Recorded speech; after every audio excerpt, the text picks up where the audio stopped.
देखिए, high load motor चलाने के लिए क्या होता है कि दो चीज़ यूज़ होता है, जिसको हम लोग नॉर्मली कॉन्टैक्टर में कंसिडर कर लेते हैं। यहाँ एक है कॉन्टैक्टर और एक है एमपीसीबी। एक्चुअली मैं आपको साफ साफ दिखाता हूँ, देखिए कि मैं आपको जूम करके दिखा देता हूँ। यहाँ ये जो ऊपर दिया हुआ है, ये 8QM जो लिखा हुआ है, ये एक्चुअली में ये होता है एमपीसीबी। और ये जो नीचे 8KM जो रहता है, KM मतलब ये जो रहता है, ये रहता है कॉन्टैक्टर। तो जब भी आपका जो ये मोटर है, जब भी ये मोटर ओवर ट्रैवल करेगा या फिर हीट जनरेट होगी इसमें, तो इस समय क्या होता है, इस समय जो एमपीसीबी है, एमपीसीबी ये मोटर प्रोटेक्शन कंट्रोल सर्किट बोलते हैं, सर्किट ब्रेकर बोलते हैं। MPCB motor protection circuit breaker, ये क्या करता है, ये ट्रिप कर जाता है, क्योंकि इसमें एक लिमिट रहता है करंट का। जैसे यहाँ देखिए 4.5 टू 6.3 का एक करंट रेटिंग है, इसके हिसाब से मेरा ये एमपीसीबी जो है ट्रिप कर जाता है। और इसमें कॉन्टैक्टर का रोल क्या रहता है, ये सिर्फ सप्लाई आगे भेजता है।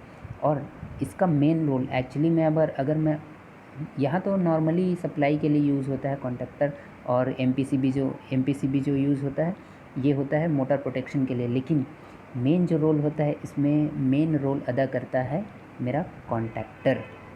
कॉन्टैक्टर क्या होता है, जैसे मैं ऑटोमेटिक चीज़ में और जैसे सीएनसी वगैरह में जब भी मैं यूज़ करता हूँ, तो उस समय मेरा मेन जो यूज़ होता है उसका कॉन्टैक्टर का होता है, क्योंकि सप्लाई मेरा यहाँ तक तो पूरा पहुँच जाता है, यहाँ तक पूरा। एक मिनट मैं दिखाता हूँ आपको। सप्लाई जो है मेरा यहाँ तक पूरा कंप्लीट पहुँच जाता है, फिर क्या होता है, ये यहाँ आके रुक जाता है मेरा सप्लाई। फिर क्या करना पड़ता है हमको, जब भी इस मोटर को चलाना है, उस समय इस मोटर को चलाने के लिए हमको इस कॉन्टैक्टर को पिक कराना पड़ता है। तो इस कॉन्टैक्टर को पिक कराने के लिए हमको बाहर से पीएलसी से सिग्नल देना पड़ता है। बाहर से हम पीएलसी से सिग्नल देते हैं, तब जाके ये कॉन्टैक्टर पिक होता है।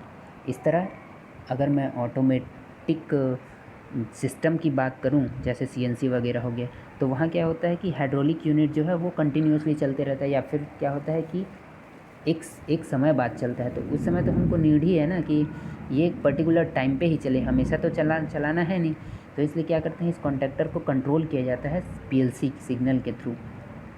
इस तरह कॉन्टैक्टर और एमपीसीबी दोनों एक मेन रोल प्ले करते हैं। और ऑटोमेटिक के लिए हम बोल सकते हैं कि यहाँ कॉन्टैक्टर मेन प्ले कर रहा है।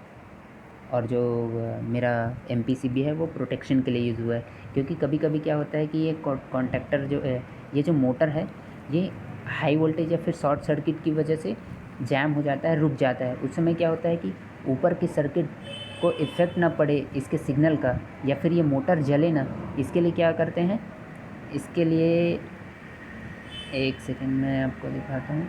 तो होता क्या है कि कभी कभी ये मोटर जो है मेरा जाम हो जाता है। तो जैसे ही जाम हुआ तो उस समय ये हाई करंट कंज्यूम करने लगता है। तो मेरा जो करंट का जो रहता है वो क्या रहता है, 4.5 से लेके 6.3 एम्पियर, और मेरा ये जो मोटर दिया है 5.1 एम्पियर। तो मैं यहाँ एक्चुअली इसमें मैं एमपीसीबी में अपना एक रेटिंग सेलेक्ट कर दिया रहता हूँ, जैसे 5.2। तो जब भी ये जाम होगा तो उस समय क्या होगा, ये ज़्यादा करंट, ये जो मोटर है ये ज़्यादा करंट कंज्यूम करने लगेगा।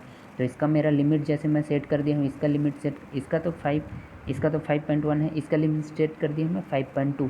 तो उस समय क्या होगा, जैसे ही ये 5.1 से ज़्यादा करंट लेना चालू किया मोटर मेरा, तो उस समय ये जो एमपीसीबी है ये इसको प्रोटेक्ट कर लेगा, मतलब इसको जलाने से बचा लेगा, और ये खुद ही ट्रिप हो जाएगा। इस तरह मेरा मेन जो मोटर प्रोटेक्शन का है वो यहाँ मोटर प्रोटेक्शन जो सर्किट ब्रेकर लगा वो यहाँ काम आता है मेरा।